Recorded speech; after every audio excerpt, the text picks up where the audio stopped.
Alors j'ai tout fait, j'ai fait foyer, famille d'accueil, internat. Il m'arrivait de fuguer et de me retrouver dans la rue. J'avais un contrôle judiciaire et on allait à la fête foraine juste pour se battre. On allait en ville, on pouvait essayer d'agresser des gens, on pouvait essayer de voler des gens, de racketter des gens. Et à un moment, je reçois un appel de ma sœur qui me dit écoute, maman va mourir. Maman, elle me dit même maman est quasiment morte. Et elle a fait une rupture d'anévrisme. À ce moment-là, je suis dans le dortoir, j'ai ma fierté et là j'explose. Je commence à pleurer, je commence à me dire comment je vais faire. Ma mère, c'est mon seul pilier. Comment je vais faire pour m'en sortir? Qu'est-ce qui va m'arriver?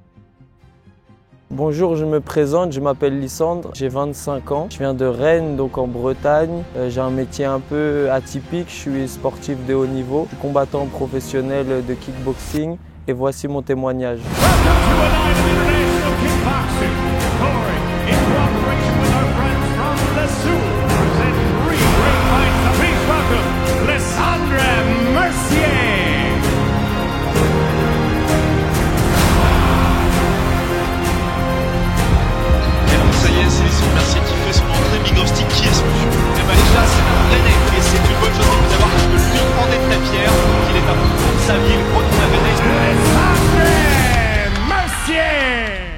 Donc j'ai grandi et je suis né à Rennes dans une famille monoparentale. J'ai grandi avec ma mère et ma sœur et très vite on a eu pas mal de problèmes familiaux. Donc très vite ma mère a perdu la garde de moi et de ma sœur. Ma sœur est retournée chez son père et moi j'ai été placé dans divers foyers. Alors j'ai tout fait, j'ai fait foyer, famille d'accueil, internat, j'ai dormi chez des amis. Il m'arrivait de fuguer et de me retrouver dans la rue. Et à ce moment-là, c'était un environnement qui n'était pas du tout facile pour me développer. Je suis vraiment tombé dans la délinquance. J'avais une vie vraiment de débauche. Avec mes potes, on avait une équipe, on a vraiment tout fait, que ce soit vol, racket, vente de stupéfiants, violence, dégradation. Je me souviens, on se donnait rendez-vous à la fête foraine et on allait à la fête foraine juste pour se battre. On allait juste pour essayer de, agresser des gens ou autre. Et c'était même pas forcément qu'on était mauvais, mais je pense qu'on était livrés à nous-mêmes. Du coup, pour passer le temps, l'ennui et les manques qu'on avait, ça nous poussait à faire n'importe quoi. On allait en ville, on pouvait essayer d'agresser des gens, on pouvait essayer de voler des gens, on pouvait essayer de racketter des gens sans vraiment de raison ou autre. Et du coup, on a fait vraiment toutes les bêtises imaginables. Et donc, j'ai grandi un peu dans cette atmosphère. Quand j'ai eu 15 ans, j'ai commencé le sport. Donc, j'ai commencé d'abord par la boxe thaïlandaise. Et tout de suite, j'ai vu que j'aimais bien, que je voulais m'investir. J'ai tout de suite voulu en faire mon métier, on va dire. Et il faut savoir qu'à cette époque, donc j'avais pas mal de problèmes avec la justice. J'avais un contrôle judiciaire.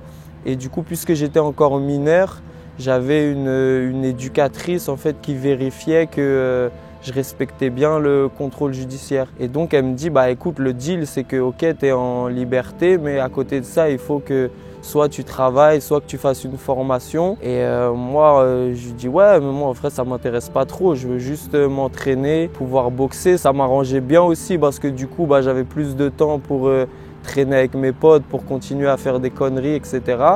Et elle me dit ouais, mais elle me dit en gros t'as pas le choix, essaye de te renseigner, vois pour faire une formation dans le sport ou pour partir à l'étranger t'entraîner. Et du coup moi je me renseigne et je vois que du coup la boxe thaïlandaise, le pays mère c'est la Thaïlande, et en Thaïlande il y a des infrastructures, il y a des gros clubs où tu peux aller sur place t'entraîner. Du coup je me dis ça serait bien, comme ça je vais progresser plus vite, je vais pouvoir vraiment me développer plus rapidement. Du coup, je lui propose le projet et elle, je suis vraiment reconnaissant envers cette personne parce que tout de suite, elle a poussé mon projet. Elle m'a aidé à mettre en place le projet. On a réussi à faire valider le projet. Donc, je pars en Thaïlande, sauf qu'à cette époque, je pars en Thaïlande, ma vie, c'est la débauche. Genre, heureusement, déjà, j'ai le sport. Du coup, je m'entraîne le matin, je m'entraîne le soir. Mais après, sinon, je fais n'importe quoi. Je me souviens, j'avais failli me tuer en scooter. J'avais rencontré des jeunes là-bas. On avait fini dans des clubs de striptease. Vraiment, hormis les entraînements, je faisais n'importe quoi. J'avais changé de camp d'entraînement, j'étais allé dans un camp moins cher parce que j'avais plus trop d'argent, un camp 100% thaïlandais. Et en fait, dans le camp, il y avait une sorte de grand dortoir avec plein de matelas par terre et on dormait tous en fait dans les dortoirs. Et à un moment, je reçois un message ou un appel, je sais plus, de ma sœur qui me dit bah écoute, maman va mourir. Maman, elle me dit même maman est quasiment morte. Et elle a fait une rupture d'anévrisme. Donc pour ceux qui ne connaissent pas, une rupture d'anévrisme, c'est que vous avez un vaisseau du cerveau qui explose. Donc le cerveau se remplit de sang et bah, souvent, si vous n'êtes pas très vite pris en charge, il peut avoir des séquelles ou même vous mourrez. Donc moi, à ce moment-là, je suis dans le dortoir, j'ai ma fierté, je commence à avoir les larmes qui montent. Je me dis, vas-y, je ne vais pas pleurer devant tout le monde. Je me souviens, je vais dans les toilettes, je m'enferme et là, j'explose. Je commence à pleurer, je commence à me dire comment je vais faire. Ma mère, c'est mon seul pilier. Comment je vais faire pour m'en sortir? Qu'est-ce qui va m'arriver? Et en fait, puisque j'avais rien, il ne me restait plus rien, c'est le moment où je m'en remets à Dieu. C'est le moment où je commence à parler à Dieu, je commence à prier. Et à ce moment-là, je ne prie même pas pour que ma mère elle soit sauvée parce que pour moi, elle était morte. Ma prière, c'était vraiment de dire, bon voilà, je sais que jusqu'ici, je n'ai pas rendu ma mère fière. Je sais que voilà, l'image que je lui ai montrée de moi, c'est une image dont elle pouvait avoir honte. Elle voulait que je fasse des études, j'ai très vite été déscolarisé. Elle a dû venir me chercher, je ne sais pas combien de fois en garde à vue. Mais Dieu, voilà, je sais que tu l'as reprise avec toi, mais laisse-moi, d'où elle est, lui montrer que je peux la rendre fière et qu'il puisse être fier de son fils. Il y a 2-3 jours qui passent et après je reçois une photo donc, de ma mère qui m'envoie une photo où elle est à l'hôpital avec plein de fils, elle est dans son lit d'hôpital. Et elle me met, ouais, bah, du coup, en fait, je suis sauvé, truc de fou, etc. Du coup, moi, sur le moment, je suis bouleversé, je rentre direct. Je prends le premier avion, je rentre en France. Sauf qu'à ce moment-là, je ne fais pas forcément le lien. Pour moi, c'est une coïncidence. Pour moi, je n'ai pas assez de foi ni de connaissance pour me dire que ça peut être une prière qui fait tout ça. Donc, je rentre à Rennes. Mais mine de rien, cette petite expérience, elle me pousse à me dire il faudrait peut-être que j'aille dans une église. Il faudrait peut-être que je commence à lire une Bible. Je pense que j'ai toujours cru en Dieu, mais j'avais jamais eu les connaissances ou l'éducation nécessaire pour m'intéresser plus que ça. Et là, du coup, je commence à aller dans une église. Je vais dans une église catholique d'abord et j'aime pas trop. Je trouve que mon développement il est bloqué parce que les messages, je comprends rien.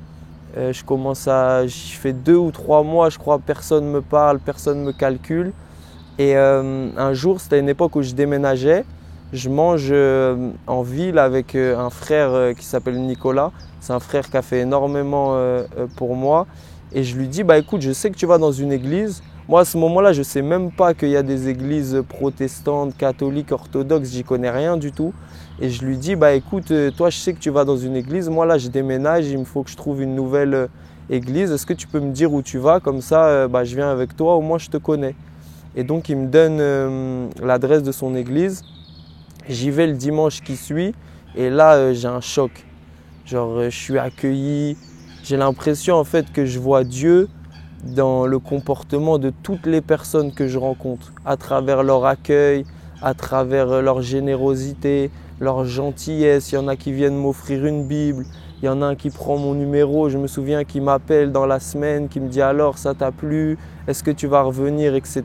Et du coup je me dis ah ouais en fait c'est là que j'ai envie d'être. Donc je commence à venir tous les dimanches, je commence à essayer de voir si je ne peux pas venir dans la semaine, si je ne peux pas faire d'autres activités. Je commence à développer une vie de prière, je commence à vraiment méditer la Bible, je commence à m'inscrire au cours de baptême. Et en fait, c'est pendant ces cours de baptême qu'il y a un pasteur à un moment donné, il nous dit est-ce que vous avez eu un jour un moment où Dieu a vraiment agi dans vos vies? Et c'est là que j'ai eu la révélation, j'ai fait le rapprochement avec la prière qui avait guéri ma mère et je me suis dit ah ouais en fait Dieu a vraiment agi pour moi et ça a été une révélation. Je me suis dit il faut vraiment que du coup je la rende fière. Il m'a laissé cette opportunité de la rendre fière, donc j'ai commencé à changer mes fréquentations. J'ai essayé de changer mon caractère, de vraiment m'appuyer sur l'Église, sur la communion que j'avais avec mes frères, pour vraiment laisser Dieu à l'ouvrage et laisser Dieu changer ma vie. Je sais qu'aujourd'hui, j'ai encore beaucoup de chemin à parcourir. Je sais qu'il y a beaucoup de choses que Dieu doit changer en moi. Mais quand je vois là où il m'a pris, on dit qu'il prend les choses faibles du monde pour confondre les fortes.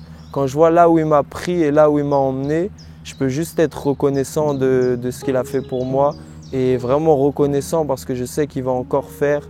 Je sais qu'il y a encore des dimensions de lui qui va me révéler et que je vais atteindre. Et même ma carrière en fait dans la boxe, au début, j'agissais beaucoup avec mes propres forces. Il faut savoir que j'étais un acharné de travail. Je m'entraînais, je pouvais m'entraîner 3 fois par jour. Je pouvais m'entraîner 5 heures par jour, mais ma carrière, en fait, elle était bloquée. Même si je notais tous mes entraînements, j'essayais de voir comment s'entraîner, etc., je voyais que ma carrière bloquait parce qu'en réalité, j'y allais avec mes propres forces. Et dès que j'ai laissé les choses entre les mains de Dieu, que j'ai dit, voilà Seigneur, je sais qu'avec mes forces, je ne pourrais pas y arriver, mais je peux tout par toi qui me fortifie. Bah, tout de suite, ça m'a ouvert des portes. J'ai été champion de France amateur, j'ai été champion du monde amateur, j'ai pu passer professionnel. Là, aujourd'hui, je suis sur un championnat d'Europe professionnel et tout ça, c'est pas moi, c'est la gloire de Dieu, c'est le doigt de Dieu. Moi, je sais que j'aurais pas pu faire toutes ces choses tout seul. C'est un appel qui a été un peu compliqué au début parce que y a beaucoup de gens qui voyaient, dans la tête de la plupart des gens, la boxe, c'est un peu de la bagarre. C'est-à-dire que les gens pensent que c'est des gens qui ont de l'animosité les uns envers les autres. Et du coup, je me suis posé beaucoup de questions. À des moments, j'ai pensé que je devais arrêter. J'ai pensé que je devais faire autre chose. Et j'ai eu cette révélation. C'était Jésus quand il part. Il dit à ses disciples, j'ai plus le verset exact, mais il dit faites de toutes les nations des disciples, prêchez la bonne nouvelle jusqu'aux extrémités de la terre. Et j'ai eu cette révélation de me dire, ah ouais, en fait, il faut des chrétiens qui soient visibles dans tous les domaines de la société. Il faut des chrétiens dans le sport, des chrétiens dans la politique, des chrétiens dans la santé, dans tous les domaines, des chrétiens qui soient visibles.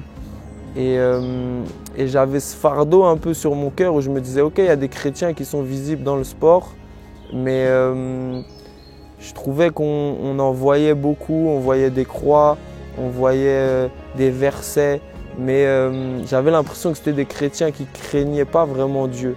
C'est-à-dire que tu pouvais les voir avec une croix, mais tu pouvais les voir aussi vivre dans l'impudicité, tu pouvais les voir être assoiffés par l'argent, tu pouvais les voir courir après les plaisirs du monde. Et moi, je dis pas que je suis spécialement mieux, je pense pas être spécialement mieux que qui que ce soit, mais je sais et j'ai l'impression qu'on a une nouvelle génération de sportifs et même de jeunes en général qui veulent mettre Dieu à la première place. Et moi, c'est vraiment ma volonté. Je sais que moi, Dieu, il a fait toutes choses dans ma vie et je sais qu'il est au contrôle de tout. Si demain, il me disait d'arrêter ma carrière et de faire autre chose, je le ferai directement. Je pense que Dieu il se révèle à toute personne qui le cherche. Il y a un verset, je ne me souviens plus, qui dit ça, qui dit que tous ceux qui cherchent Dieu finissent par le trouver et que s'il l'a fait dans ma vie, il peut le faire dans la vie de n'importe qui.